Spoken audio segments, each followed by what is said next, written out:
Thank you to Chaka Fattah for your leadership, especially on the issues of brain research that have the potential to change so many lives.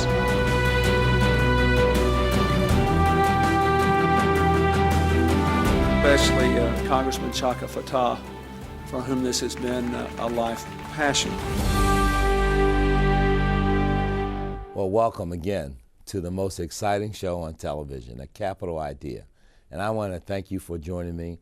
I have a great scientist, a person who hails from Philadelphia and from Pennsylvania, who leads the largest group of scientists anywhere in the world, AAAS, and we're going to hear from Dr. Leshner today, and we're going to talk a little bit about a subject that I'm very focused on, which is brain research. We've launched a major effort at the federal government to embrace a government-wide high-priority effort on brain research. This is your expertise. You're a neuroscientist. You also, beyond your other duties, are on the board of a great center, the Monell Center in my district. But welcome today. Talk to us about where you see. You've written a big, I think, monumental piece about the neuroscience moment in the Science Magazine editorial, saying that we need to, rush forward and grab this moment and deal with some of the challenges and opportunities related to brain research. We're at a special point in history, in fact, because advances in neuroscience have been coming at what you might think of as an accelerating pace. They don't come just a little bit at a time. It's a constant increase in what we're knowing about the basic mechanisms of brain function and structure, and then how that brain structure and function gets expressed in your mind, in your consciousness, but also how when it dysfunctions, you end up with disease. You end up with disorder and disease.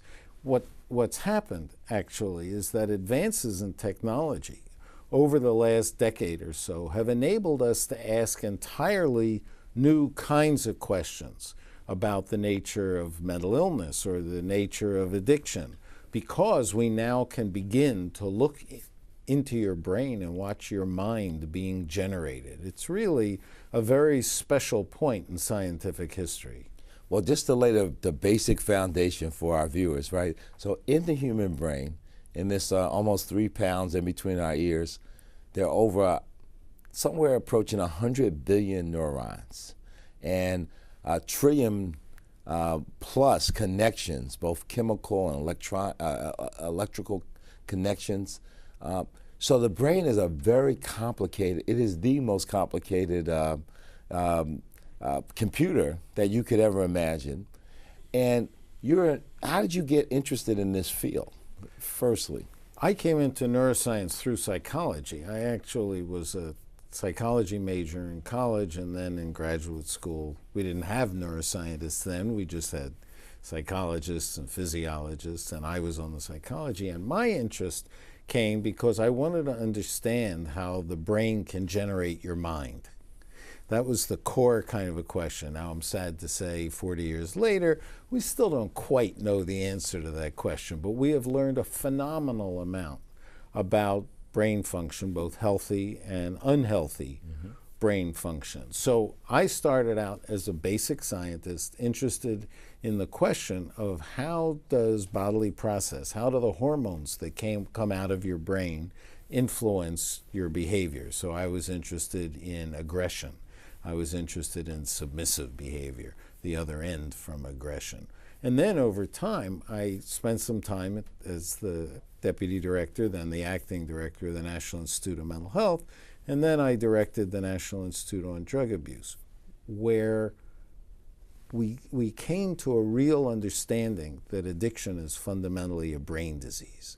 It comes about because prolonged drug use changes your brain. How did we get to know that? We started with basic science, basic neuroscience, and then over time it was applied to an understanding of the clinical, the human condition. Well, as a young state legislator in Pennsylvania, I introduced the legislation that created the drug courts in Pennsylvania a couple of decades ago. But the Drug Court Association nationwide is one of the first groups to come out and endorse the Fattah Neuroscience Initiative, because they made the point that you're making, is that addiction is a part of the kinds of issues that we need to know a lot more about, and how these behaviors happen in terms of our brain. So in terms of AAAS, though, you have a much broader scientific portfolio. And tell us a little bit about AAAS and the number of scientists and scientific associations and societies. So AAAS is the American Association for the Advancement of Science. We actually just whisper the first American part because over 25% of our members are from outside the United States.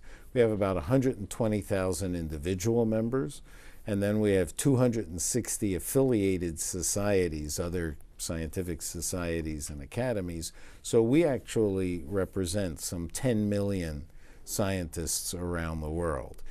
And so you're like the #1 scientist in the world, then. You're the guy. I'm How did this sure happen? And you grew up that. in South Philly, you know? I think it was cheesesteaks. Well, you know, we're in a situation where what we try to do is provide a voice for science and societal issues. We're trying to advance science, but we want to make sure that science is going to be useful and used by the people it's intended to serve. well, this is my point about brain research, right? So we have tens of millions of American families have someone in their family who's suffering from some manner of neurological disease or disorder, whether it's Alzheimer's or autism, bipolar disease. In your area, you know, focused on addiction issues or mental health issues. Big NIH-funded study looking at the development of 10,000 young people's brains in Philadelphia came with some fascinating results showing the differences in the brain development of adolescent boys and girls. So there's a lot that we can learn. But I'm also interested not just in disease and disorders. I think you mentioned this earlier. So we're actually interested in figuring out how the healthy brain functions. In fact, if we're going to solve some of these challenges, we need to know more about how the healthy brain works, how it functions, how it develops. Pediatric brain development and adolescent brain development is very, very important.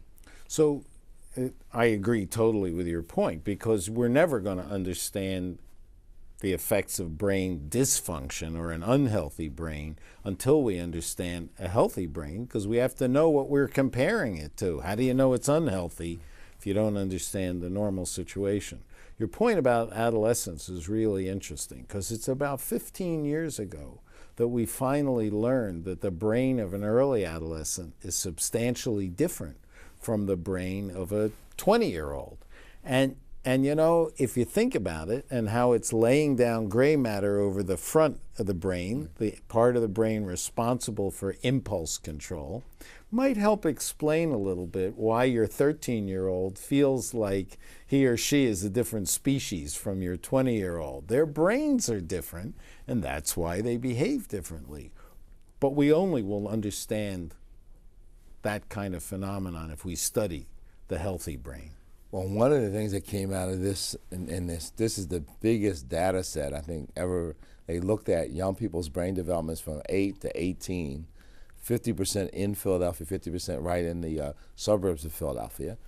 And they found some fascinating, I'm not a scientist, but just on the surface, I mean, very significant differences between girls and boys. The social area development in the brain, very well developed among one of the genders, and the executive decision function area very well developed in another one of these genders. You don't have to guess which one. So people were making decisions not with a lot of basis for them, but able to make quick decisions, and some were able to socially interact. And there was a belief that girls' and boys' brains were not that different in these developmental stages. And this set of data, looking at some 10,000 young people, shows that there are very stark differences. And it explains a lot about what happens with our teenagers and young adolescents. You know, I have a saying, science should replace ideology, intuition, and common sense as the foundation of how we think about the world. And that's a perfect example. We thought when I was growing up as a neuroscientist, we thought the brains of adolescents were fixed at age 12 or 13. Oops, not quite true. Well, and when the speaker asked me a few years back to put together a briefing for committee chairs on early childhood education, we had a panel in which we brought in one of the leading pediatric development specialists, and he talked about how in the third trimester of a pregnancy, 700 times a second, the synapses in the brains are making these connections, and that the brain is at its most active in this 0 to 6 in terms of developing the architecture of the brain.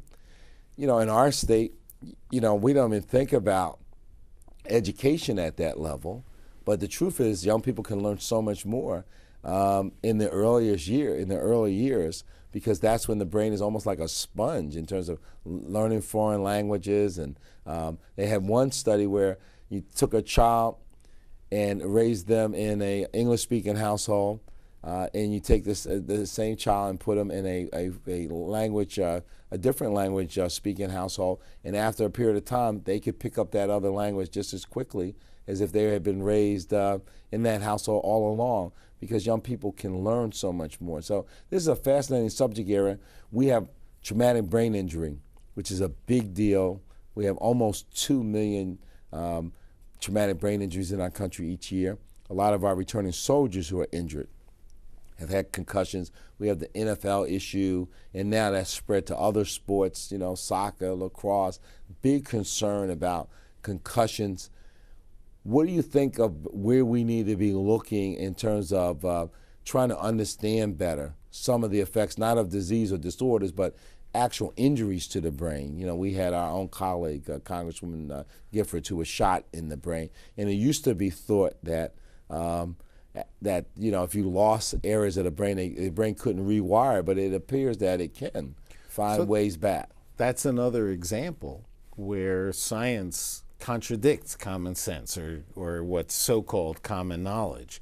So again, when I was a student, I was taught, your brain totally formed by the time you're going through adolescence, and then if you have an injury, you're just out of luck because nothing can happen. But now we're starting to see that we can help people recover, for example, from spinal cord injuries, because there's regrowth and there's regeneration. In the brain, it's why actually that stroke victims can recover, because often a stroke will literally destroy brain tissue, but then in some people, sadly not in all people, there'll be some regeneration of tissue and then they recover the function. Well, you helped arrange. I visited a international team at UCLA. We're doing some fascinating work around spinal injuries and how to create movement through neurons below the point of injury, rewiring and being able to make new connections. And some of the work that's being done in terms of stem cell research is showing a remarkable ability to actually maybe repair the spinal cord itself, which is just fascinating. But one of the fun things that I've done in my work, because I've toured a lot of university labs and all over the country, but right at home in Philadelphia is the Monell Center, which is specializes in focusing on smell and taste. And I learned so much there. So how long have you been connected to the center and serving on the board there? So I'm what's known as a Monell groupie, actually. I became interested in Monell 30 years ago when I started working at the National Science Foundation. We gave them small grants. And I discovered that this little jewel in Philadelphia is not that big an institute. This little jewel has some of the best scientists who have taught us about the mechanisms of taste and smell, the genetics of taste and smell, why some people like some tastes and dislike other tastes. It's just incredibly interesting phenomenon. So I've actually been on their board of directors since I left the government about 12 years ago, and I am a Monell groupie. I fantasize going back to my scientific career and doing it there. Well, it's fascinating, and it's connected. At Emory, they have a a memory center. They've been doing work on stroke and on dementia, and in what they call the stroke belt. A handful of these southern states where a majority of the strokes take place at in our country.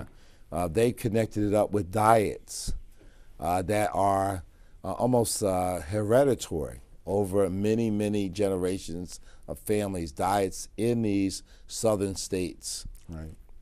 And they see, so when you think about that work and you connect it up with Monell, you start to see that there's a lot for us to learn about how we can help people think about more healthy choices and how we can use science to maybe guide them in ways that could maybe avoid some of the challenges related to neurologically based, particularly strokes and other issues.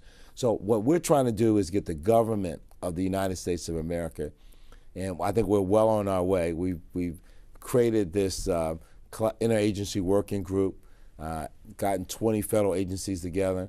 The report has now been issued as to what the recommendations are to go forward. And now what we want to do is get the entire country behind an effort to say that we are going to focus, almost as we did in terms of space exploration or some of our other major scientific efforts, really focus on your life's work, on neuroscience, on understanding the human brain. Well, this is the remaining frontier. Understanding the brain is the remaining frontier. And I have to say, you have created tremendous momentum by stimulating all of this government activity. It's working. It's really rewarding for someone like me to see the U.S. federal government being so proud of what's happening. I was in the room when the president announced the BRAIN initiative, and I was thinking to myself, Chaka Fattah helped him decide to do it. Well, look, they say that they're Democrats and they're Republicans, and that then there are appropriators.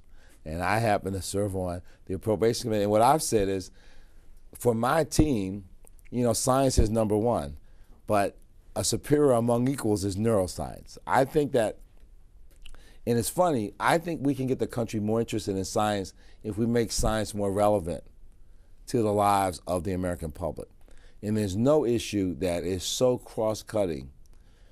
Every parent's interested in how their children can learn as much as possible. Everyone's is focused on how to make sure that senior citizens and their families, can have their memories for life. I mean, what's a life without, Sure. being able to remember, right? And we have so many others in between who suffer from depression, schizophrenia, or addiction, or all manner of diseases and disorders. So I think that here's an area where if the government would take the lead, and we're going to, and we get the private sector and the academic community together and scientists, that we can do something for all of humankind.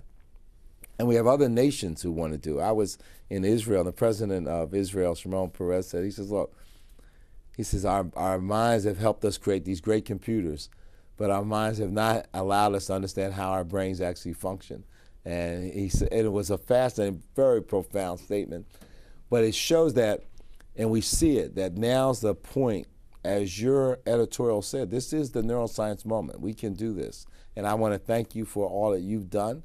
And we're going to get this done. I'm convinced I'm going to be here for at least the next decade or more. And we're going to drive this and get an actual achievement in which we can look back at and say that we made a major contribution in this area. And it couldn't happen without you and AAAS and some of the education we've done together for members of Congress. So thank you very much. Well, thank you.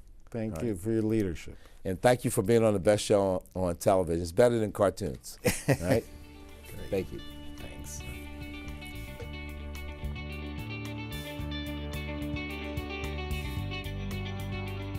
The mission of the Monell Center is actually quite unique in the sense that we're the only place in the world that does this. We study the senses of smell and taste, which are much involved in food, in individual recognition, in communication, and how these senses work, what they do, and the goal is to improve human health and to improve human lives. It turns out that there's there's at least 6 million people in this United States who have lost their sense of smell. And for them, all sorts of things have changed. The food doesn't have the complexity, doesn't have the wondrous nature of what it used to have. So for example, they could not tell the difference between a strawberry and a cherry or even a banana if they were all chopped up, because they would only all just taste sweet. And so they've lost that. There are smells that we use to communicate, and some of these are not even conscious, but we know that, for example, that smells of babies are particularly attractive. That's awful if you lose it. There's some indication that the way we get together in terms of dating and mating, that smell plays an important role there. And there too, loss is very, very significant.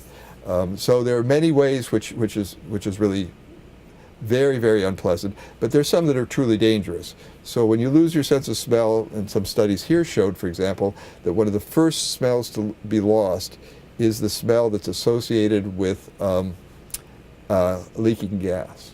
So they put an odor in gas, and it's put there to warn you. But that is one of the early ones to be lost, at least in aging. And so the exact people that really, really worry about leaking gas are those older people who are maybe living alone, and they're put at risk. So there's some real danger as well from losing your sense of smell.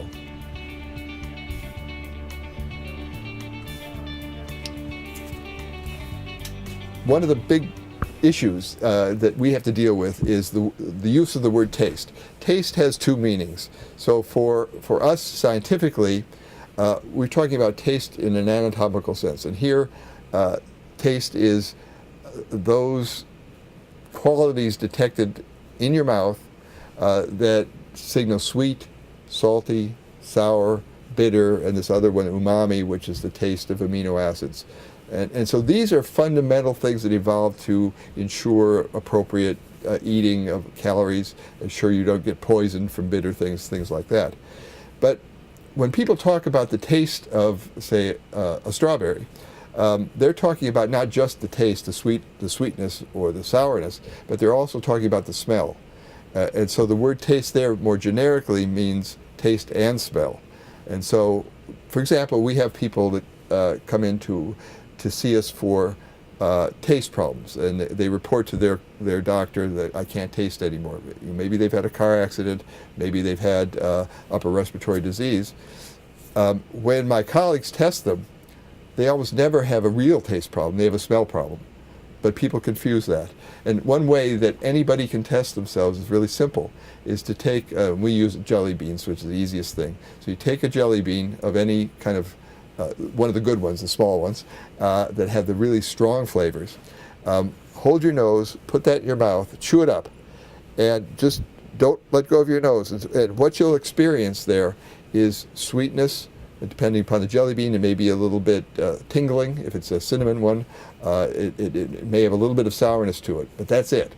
But then you let go of your nose, and all of a sudden you will get the lime flavor or the coffee flavor, and it's a really strong kind of personal thing anybody can do to show how both smell and taste work together to give what we call flavor.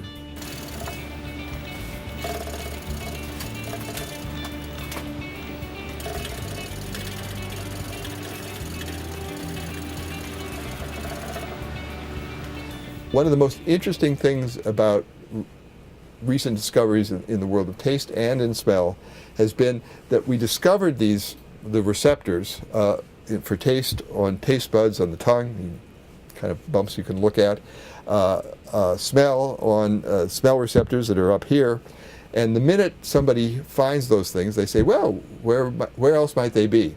And in the world of taste, maybe a little ahead of smell right now, but they're found in the most amazing places. So the same receptors that we use for detecting and perceiving sweet, for example, are found in the pancreas.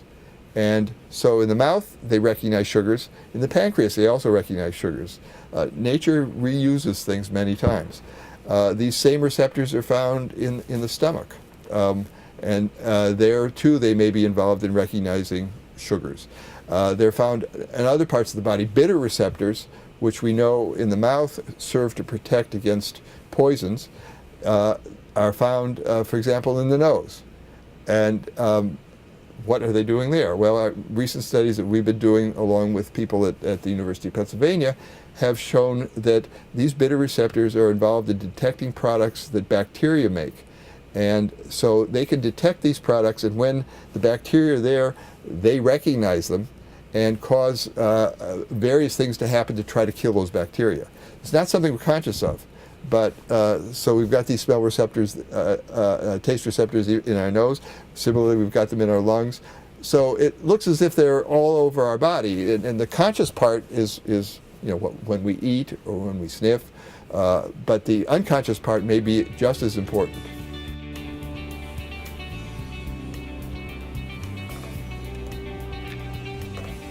So one of the really exciting things in our field has been the observation, now quite old, that if you look at the development of neurological diseases, degenerative ones like Parkinson's, like Alzheimer's, and maybe some others, anatomically the first parts of the brain that are affected are the smell parts of the brain. That is the receptor, the initial synapse in the first part of the brain that gets the olfactory information, as well as the next pathways on. So neuroscientists have known this for quite a while, and it's also, this is correlated with the fact that people in very early stages of these diseases often lose their sense of smell. And so it's been suggested that this can serve as some sort of diagnostic tool. Now it's dangerous because you can lose your sense of smell from many things. So just because you lost your sense of smell or you think you don't smell so well doesn't mean you're developing Alzheimer's disease. But it is related, and so one of the really neat ideas is that maybe we could take human olfactory cells by biopsy or some other way and look for markers of those that would be a very early sign of the beginning of Alzheimer's disease.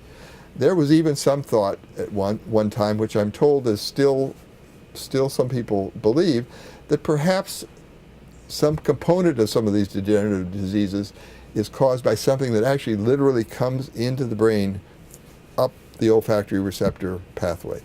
And that would be consistent with the idea that the olfactory system is early on influenced. There's no evidence for that yet, but it's a very, very intriguing idea.